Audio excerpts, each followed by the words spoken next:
Talagang pinusuan din ng team. And high praises doon sa mga bata. Talaga sa team. Kasi bawat isa talaga willing to contribute. And pinusuan din ng bawat isa din talaga para matapos yung game.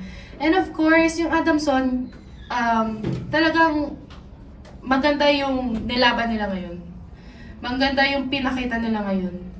And as a team effort, as in makikita mo talaga na gusto din talaga nila manalo. Of course, madami pa kaming mga mali na nangyari sa loob ng court. Yun nga, very visible yung hindi kami organized sa blockings. And medyo alog din kami sa depensa.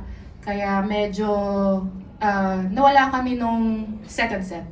And ayun, thankfully, lahat ng mga skills na meron kami and siguro yung mindset na meron kami nung fourth set, andun. Kaya siguro nanalo kami. Kaya yun, thankful kami.